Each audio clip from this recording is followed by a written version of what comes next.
Overtime!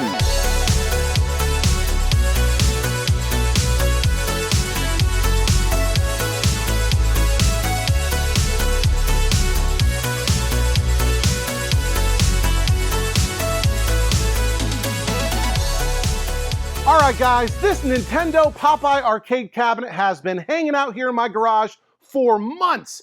Everybody's seen it. Everybody's been asking about it. And you know what? I figured it was finally time to dig into this thing and share the story of how this wound up in my garage. So the story behind how this Popeye wound up in my possession actually starts way back in September of last year when this listing popped up on Facebook Marketplace.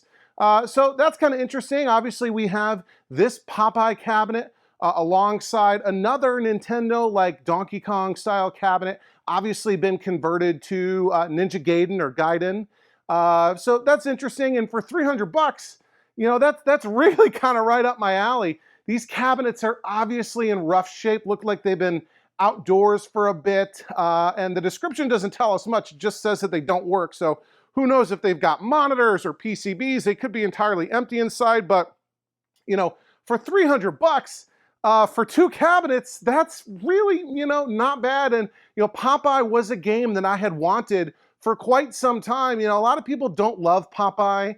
It's definitely not the most popular classic Nintendo arcade game, but I think it's great. You know, classic cartoon and, you know, very similar kind of style gameplay to Donkey Kong or Donkey Kong Jr. The only problem with this listing, though, other than the cabinets being a bit rough, is it was nowhere near my house. It was like 600 miles away, but very, very fortunately, it just so happened to be very close to my friend Jeremiah Jackson. He lives down in Kentucky.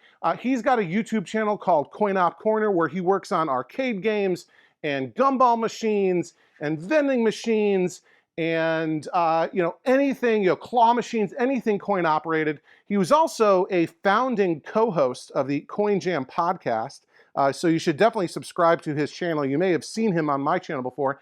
Anyway, Jeremiah was very, very close to this, where this listing was in Kentucky, and he was very kind. He's actually done this for me before. He agreed to, you know, grab them for me and hold on to these cabinets until I was able to come get them, because I actually have to go down, you know, sort of towards his way about once a year in December. So as it turns out, you know, he reached out to the seller, and the seller confirmed that yes, it was two games for 300 bucks. And the seller actually, so we went ahead and, you know, decided to move forward with the purchase. And the seller actually delivered these to Jeremiah's house, which was great. I think these things were literally sitting on his trailer in his driveway or something. So he brought them right over to Jeremiah, and everything was great.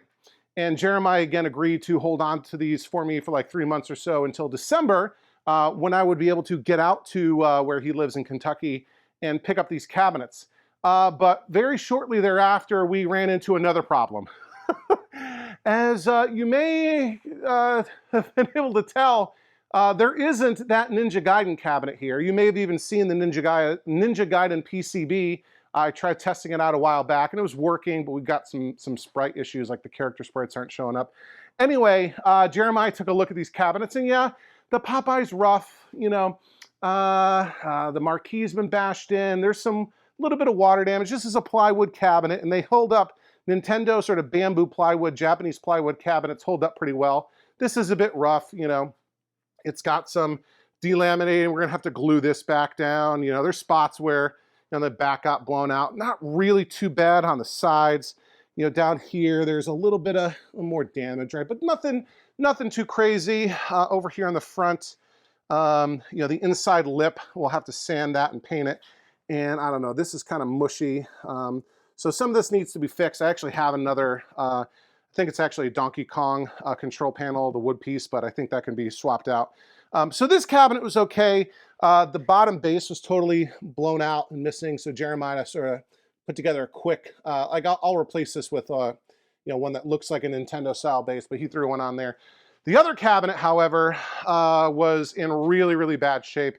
That one took the worst of the beating from the water damage, and it was essentially totally rotted out, you know, basically falling apart. And we had to make the sort of painful but probably the most responsible decision, and decided that cabinet, that other cabinet, the Ninja Gaiden cabinet, like a converted, I think it was Donkey Kong Jr. converted, we had to make the painful decision that it was in fact unsalvageable. So Jeremiah did the right thing though and did me a huge solid. He went and stripped that cabinet of all useful parts.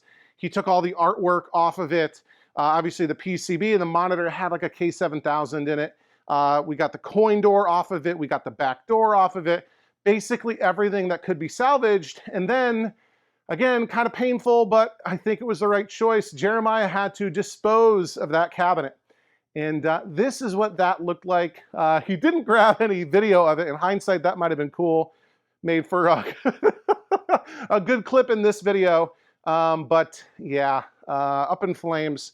So pour one out for that Donkey Kong Jr. cabinet, unfortunately. And I could have used it, but yeah, I trust Jeremiah's judgment. He showed me a bunch of photos, and it was unrepairable, unsalvageable, but it yielded a bunch of parts that will hopefully help other cabinets to survive and be restored. So our focus, our attention is on that Popeye here. And like, I sort of did a quick one over. You saw some of the cabinet damage, and we'll have to kind of, I don't know, maybe just paint this over. I don't think it's worth relaminating the whole cabinet. If I was really trying to go for a museum quality restoration, that might be what I would do. Just take it all down to the bare wood, relaminate it. That's a lot of expense. That's time. And the artwork isn't that bad. There's some spots here, right? I think, and this is the worst side of the two sides, I think I might just save this artwork. It's only original once. If it really bothers me down the road, I can always replace it very easily. What I'll probably do is just trim off these parts that are peeling just to prevent it from peeling further. Obviously clean it up. I'll glue down the parts of the original gel coat laminate from Nintendo that are peeling, and I'll paint this sort of in. There's a couple other spots like that. Obviously this thing needs new T-molding, more sort of touching up to do on the front here. I think right here is where most of the worst part of the water damage was. This control panel, the wood, might not be salvageable. Like, this is just sort of crumbling. And like I said, I've got another one that I can probably swap in. I think the plastic control panel overlay can be saved. We'll have to clean this up and see if it needs a new sort of instruction card underneath. I do like that it has, I think, a couple layers of Commonwealth of Kentucky amusement machine licenses.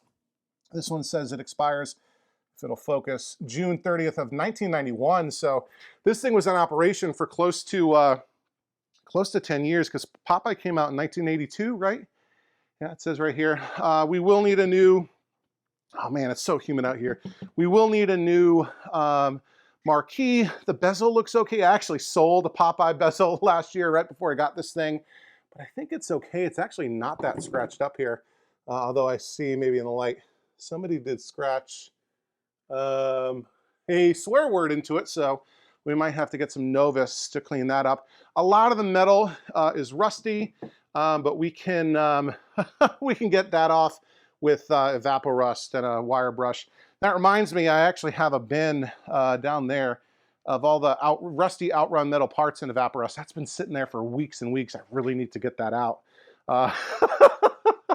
I've heard that Evaporust will like turn to gel or something if you leave it in there for too long, like years at a time. But yeah, maybe we'll get a new insert coin sticker. We'll touch up this down here.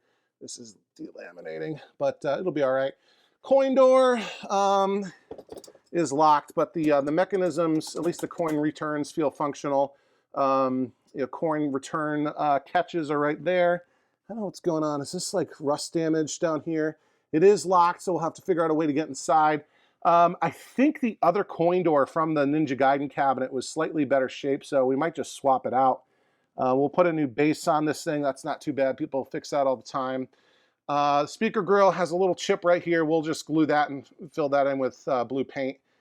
Find a good match for the Popeye blue, which is slightly different from the Donkey Kong blue. This side of the cabinet has a little bit of peeling, especially down here. There's a chunk missing.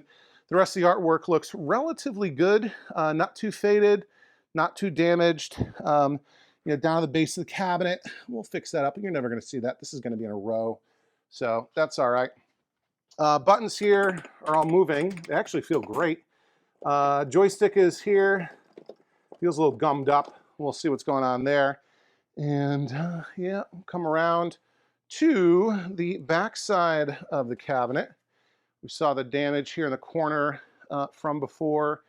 The top's not in terrible shape. Little bit of piece coming off there. Definitely smells a bit musty, even though it's been sitting here for 6 months. We have our serial number plate. TPP2 is Popeye, up for upright.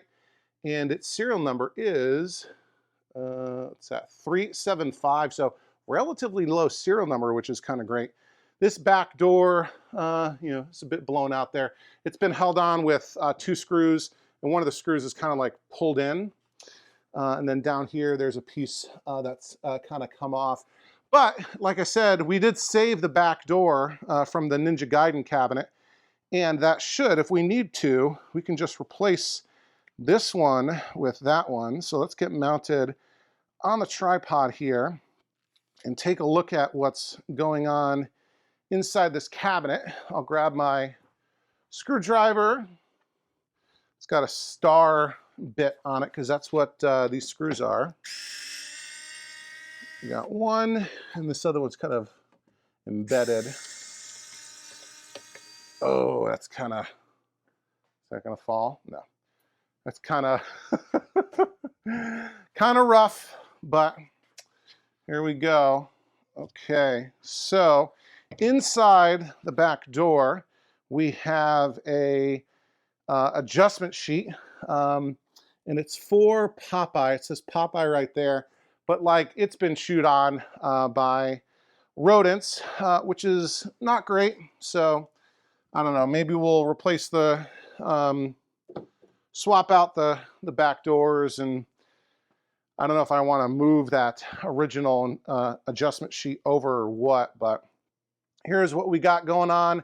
In the back of the cabinet, we have our 20EZ, and this I think is a later model of the 20EZ. It's got, I think that's the inverter board, in case, I think Nintendo was kind of planning ahead if operators were thinking of, converting this to a different game, a non-Nintendo game that didn't use the sort of inverted RGB signal, because, Nintendo being Nintendo always did things their own way. And if you ever try to hook, I mean, it's a different connector, one.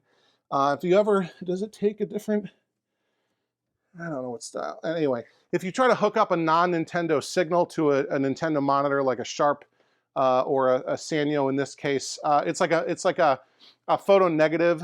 The blacks and whites and all the colors are inverted. So I think this is an inverter board, but it takes Nintendo connectors. So I don't know what that would, what does that say? Non-invert, invert, yeah. I don't know what that would really do for you. Because again, this is a Nintendo style input. And it's got, individual RGB pots. Anyway, so this is just a slightly later 20EZ. I don't know if I can find a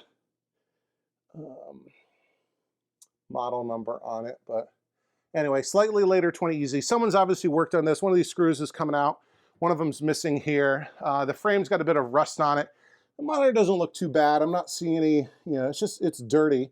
What is this connector? I've got a spade connector that's just hanging out right here.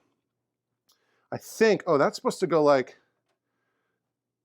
here to another like ground screw that's lifted. Yeah, so somebody's been in this monitor at some point. We do have the cardboard bezel, which is a 2-parter. There's a cardboard shroud that goes on the face of the monitor, and then there's this back plate here that prevents light from spilling out.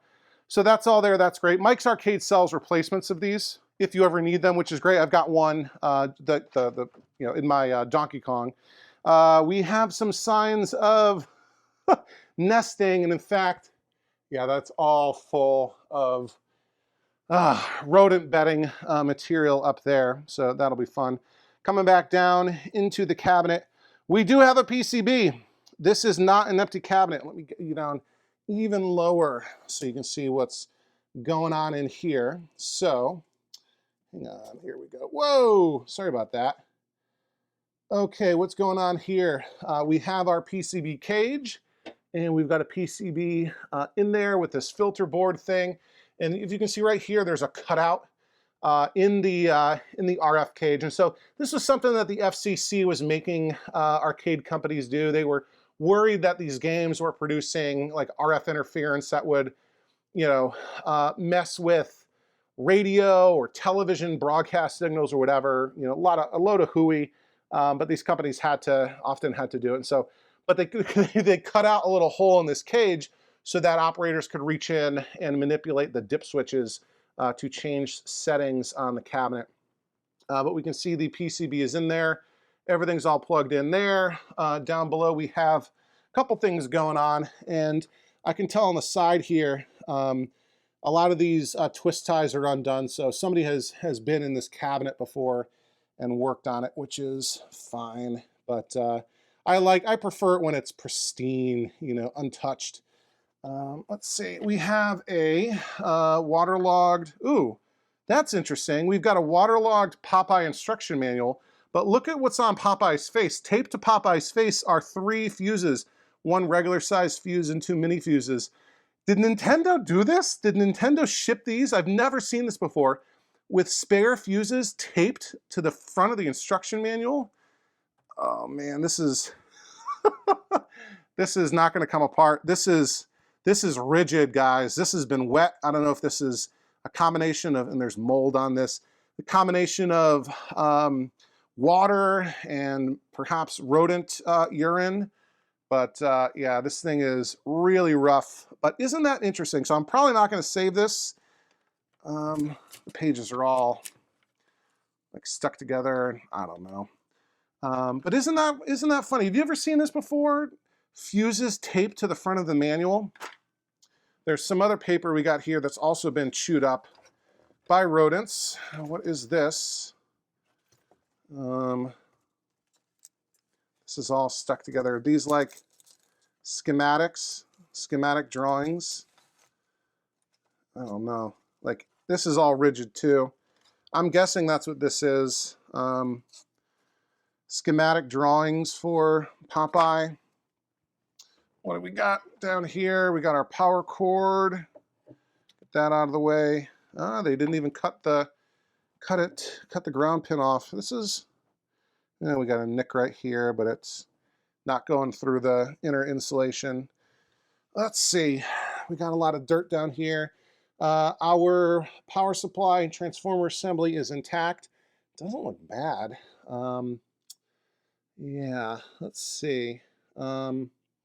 I'd really want to like clean this out and test this. I don't have time to do that tonight. Well, we got a quarter over there. Only because, you know, this is my first video in a couple of weeks. I've been so crazy busy at work and with all kinds of weird stuff going on that I will talk about. I promise at some point. Some folks know what's going on, and don't worry, everything's fine. Kind of crazy what's been happening, but so, you know, in order to test this, I don't know, I would want to clean this up before firing it up, because, you know, I can see there's stuff under down there where the distribution block is. So I'd want to clean this all out before firing it up. It probably needs a cap kit on the power supply. But let me try this actually. Let me try if I can turn the gimbal this way. Yeah. Let me try reaching in. I don't know if I can do this with the camera where it is.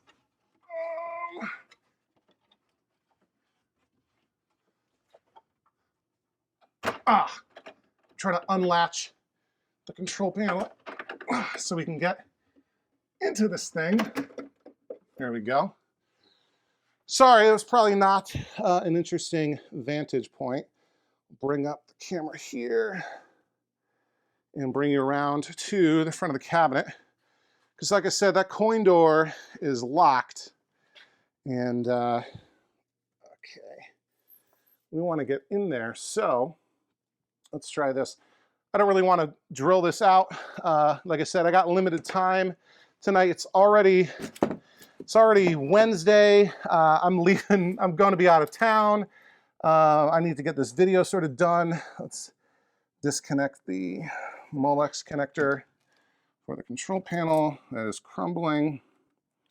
Oh, come on. There we go. Let's see. Ooh, look at that. Nasty. But we do have a joystick. Oh, that's why it feels weird. 2 of the screws are missing that hold the restrictor plate in place. Isn't that interesting? How would that even happen? Because those things, oh, a bunch of them are loose. Yeah, somebody's messed with this cabinet. Because those things are like glued with Loctite from Nintendo. I'm gonna have to clean up really well here. Okay, let's see. Coming around, I want to get this open. Can I reach behind and unscrew that? Let me find my flashlight that I just put down. Disconnect this coin door. So it's got a screw that I won't be able to get behind, but maybe I can undo the palm nut, basically, is what it is that holds it on. Let me see if I can reach in there with needle nose pliers and loosen that up. I'll be right back. All right, I was able to bend the cam of the cam lock enough to get the coin door open, and unfortunately, this is what I found inside. Oh my gosh. So more of a mouse nest there, utterly disgusting. So that's going to be a bit of an issue. We'll get that cleaned up. On the coin counter, we have 14,298. So as always, we'll ask Professor Pac-Man to do that math for us and let us know how many quarters have been through this thing, but or how many dollars have been collected by this cabinet. Yeah, but this all looks intact. There is no coin box in there where the mouse nest is, but that was another thing that we salvaged from the Ninja Gaiden cabinet was a wooden coin box that goes inside that vault. But yeah, so not this thing is a mess.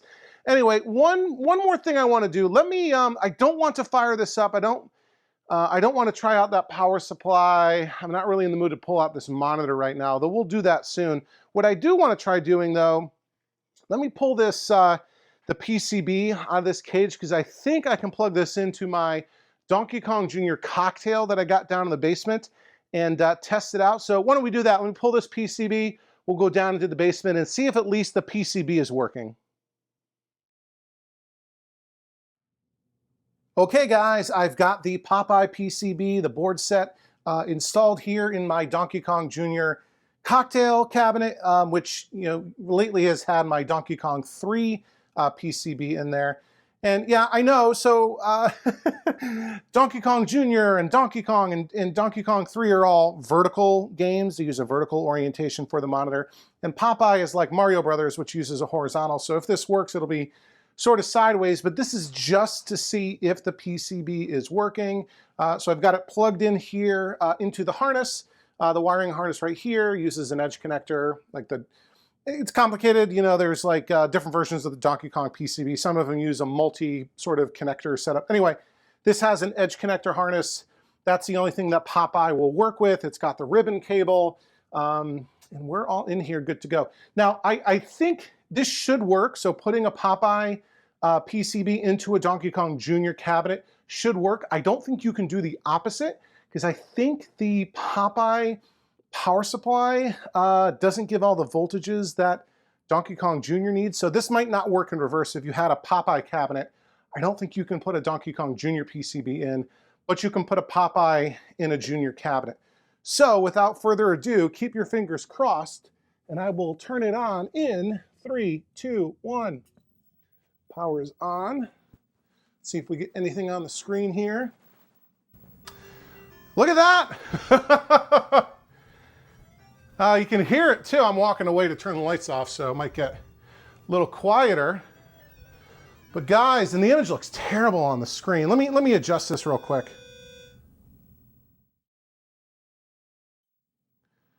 There we go. I didn't do anything to the monitor. I didn't do anything to the PCB. I just sort of reset the camera, and that looks great. The sort of bars that you see, the sort of 60 hertz scrolling is only, that refresh is only on the camera. It's not on the actual game. This looks great. All the colors are there. I got a little degauss issue in the corner here. I don't think I have a flashlight where I'm going to be able to see what's going on there. Let me actually turn the lights back on for a second, and we will hit that degauss button, because what's nice about these Nintendo monitors is they have a degauss circuit built in, like a button. You can degauss it like that. That hasn't really helped. So we might have to manually degauss that at some point. I think my colors are a little bit off here. There should be more blue, like that's a blue bomb or something. You can see the blue. I think maybe just the red is a little bit high. But yeah, this is great. Now, in the interest of full disclosure, I do need to admit that when I first did this, I kind of did this months ago, guys. I couldn't wait until I was doing this video. I wanted to try this PCB because I also had an opportunity to buy another POPEYE PCB that, I didn't want to buy one if I didn't need it, so I tested it out. And initially, the first time when I put this PCB, this board set, into this cabinet, I just got garbage on the screen. And I tried a couple different things. I was reseating the socketed chips, and I noticed that one of the legs for the Z80, I think it's a Z80A CPU, one of the legs was like broken. So I popped another Z80A CPU into it, and it works great. It popped, it fired right up. All the sounds are working, everything. I can actually coin up using the service switch right here. And now we have a credit. Let me turn the lights off again. We'll play just a little bit of Popeye, just to show that the controls are working. Let me fix the camera again here. Okay, hopefully that's okay. It does actually look great in person. So here we go. And I'm gonna have to try to turn my head sideways. Hopefully I'm not in the way, but we'll see what we can do here. All right, Bluto's coming after us. Don't want to let them get us.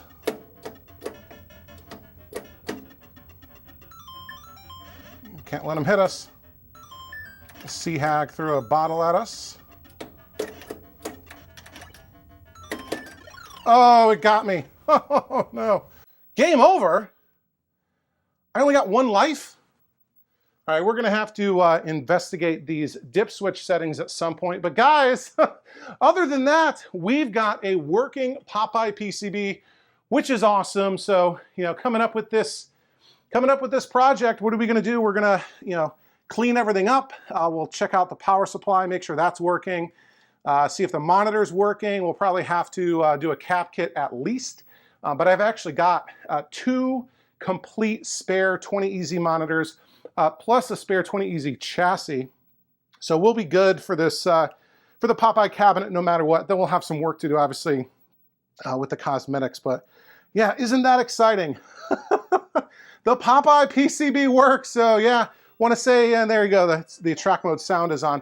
Want to say thanks again to Jeremiah Jackson from Coin Op Corner for doing me a huge salad by holding on to these cabinets, or holding on to at least the POPEYE for a couple months until I could pick it up.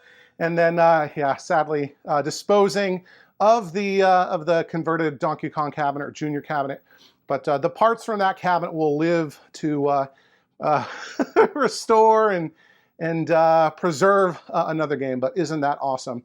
So yeah, I want to say thank you for watching. If this is your first time, hit that subscribe button. You don't want to miss a single episode. I mean, I usually release episodes every weekend. I know I missed last week, but I had some stuff going on. I'll talk about that some other day.